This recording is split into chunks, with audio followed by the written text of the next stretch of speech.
जय परमेश्वर परमात्मानंदम। किताब जगदीत कहानी, पेज नंबर 153। कि जिस तरह से अपने शरीर में चोट लग जाती है और कई की हड्डी टूट जाती है तो किस कदर भारी दर्द होता है कि हर एक काम करने से लाचार हो जाता है। सो भाई मेरे हो कि जिस तरह से अपने शरीर की हड्डी टूट जाती है और दर्द हो जाता है, उसी तरह से ज़मीन के शरीर में दर्द होता है कि जब ये बनिए लोग जादू के जोर से फाड़ते और किसी का जमे किया हुआ धन खींच के अपने कब्जे में करते हैं, जिसके हाल से मैं आप लोगों को वाकिफ़ करता हूँ। सो आप लोग वाकिफ़ होकर दिली हृदय तमाम लोगों से करके इन बनियों के राक्षसी पाप को दफे करो, तो तमाम जान को इन बनियों की जादू से सुख प्राप्त होवे। क्योंकि ये बनिए ऐसे बच जाते हैं कि जिन शख्सों ने या उनके बुजुर्गों ने खेती बाड़ी करके या नौकरी चाकरी करके शेर दो शेर धन या मण दो मण धन या 10-15 शेर जमे कर लेते, जब वो फिराक में रहते कि इस धन को जमीन में गाड़ दूँ, किसी वक्त में बच्चों काम आवेगा। परंतु जमीन के अंदर जिस वक्त उस धन को गाड़ते हैं तो उन्हों का दिल जादू से किस तरह का डावाडोल कराते कि जो बयान नहीं किया जाता है। वो यह है कि जो मैं इस जगह पर गाड़ूंगा जब तो कोई शख्स निकाल लेगा, इससे फलानी जगह गाड़ना दुरुस्त है। इसी तरह से थोड़े दिन सोचा बिचारी में लग जाते और बाद सोचा बिचारी की उस धन को मुनासिब जगह जान के और बुद्धि फेर के गड़वा देते, जिससे ये बेईमान उसको कच्चूर में जादू से मार देते हैं और ऐसा सख्त बीमार करते कि जबान जादू से बंद कर देते कि वो शख्स अपने बाल बच्चों को धन नहीं बता सकता है।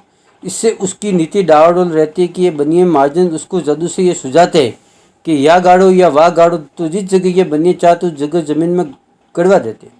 तो उन लोगों का दिल मरते मरते वक्त तक उस गड़े हुए माल में ही रहता है और ये कहते कि जो मेरी ज़बान खुल जाए तो अपने बाल बच्चों को गड़ा हुआ धन बता दो। परंतु उसकी ज़बान ऐसी सख्त बंद हो जाती है कि ज़बान से कुछ कह भी नहीं सकता। फिर वो धन वही पड़ा रह जाता कि जहाँ गाड़ा था, क्योंकि उसकी औलाद को तो उस धन की खबर नहीं कि हमारे बुजुर्गों के पास धन था कि नहीं था, और उसकी ज़बान बंद कर दी। फिर किस तरह से उसके घर वालों को मालूम होता कि धन था कि नहीं था। और बनिए लोगों को खबर रहती है, क्योंकि जिस वक्त आदमी मरता है जब ये बनिए अपने राक्षसी बाप से उसकी ज़बान को बंद कर देते और कच्चूर में जादू से मार देते। इस वजह से बनियों को मालूम होता है।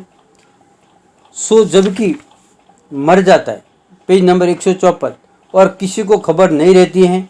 जब ये बनिए जादू के जोर से कुछ का कुछ सुझा के खींच लेते हैं। सो ऐसे ऐसे जाल हजारों करोड़ों जिसका कुछ मैं अंदाज नहीं कर सकता। परंतु इन बनियों का असली राक्षसी जादू यही है कि जिसको हिंदुस्तान के हिंदू मुसलमान स्वर्ग नरक कहते हैं और 84 लाख कुंडिया राग लोकी बताते हैं। सो ये बनिए जिस कदर उनके नाम का पाप करते उसी कदर दुनिया में बुरा हो जाता है। सो बात दुनिया में नारगी वगैरह डालने की कहते हैं और किताबों में भी लिखा है। सो ये बनियों की घर का राक्षसी जाल है। अलावा इसके दुनिया के लोग ऐसा भी कहते हैं कि जिंदा तो स्वर्ग में कोई नहीं जाता। सो भाई मेरे जिंदा स्वर्ग में जावे जब तो इन बनियों का जादू फौरन जहर हो जाए कि दुनिया के नाम का पाप आदमी कराते, जो कि तमाम लोग स्वर्ग स्वर्ग कहते हैं। सो स्वर्ग जमीन में आते हैं कि जो अंग्रेजों की विलायत और दूसरी विलायत जमीन के ऊपर है।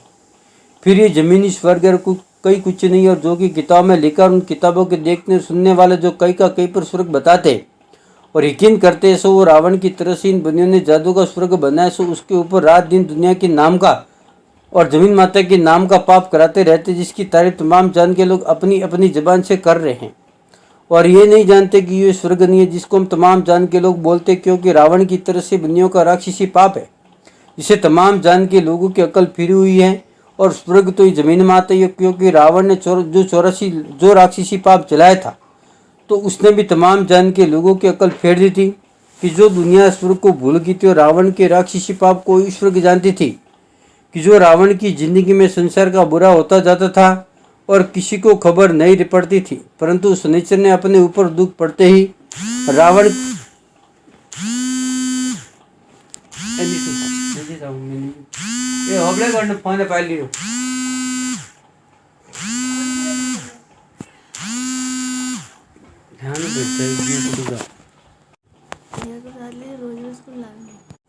और रावण के राक्षसी पाप को ईश्वर की जानती थी कि जो रावण की जिंदगी में संसार का बुरा होता जाता था और किसी को खबर नहीं पड़ती थी।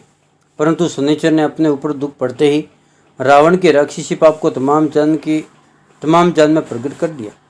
जब कुल संसार सलामत रहा, उसी तरह से अब ये बनिए भी राक्षसी पाप कर रहे और स्वर्ग का राय ले लिया और लोगों को स्वर्ग भुला रखा। सो रावण की तरह से बनियों के घर का राक्षसी पाप बलराजे के बाद से चल रहा है, जिसको मैं अनूपदास शनिचर की तरह से संसार को वाकिफ करता हूँ, ताकि सब लोग हितराधा करके एक दिल होकर इन बंदियों के राक्षसी पाप को दबे करो तो संसार का भला होवे। और जिन लोगों ने रावण के राक्षसी पाप को, हरनाकुश के पाप को और कंस राजे के पाप को और कारण बादशाह के पाप को अपनी हिकमत अमली से फौजियाँ तैयार करके लड़ाई करके छुड़ाया था। जय परमेश्वर परमात्मा ने नमः।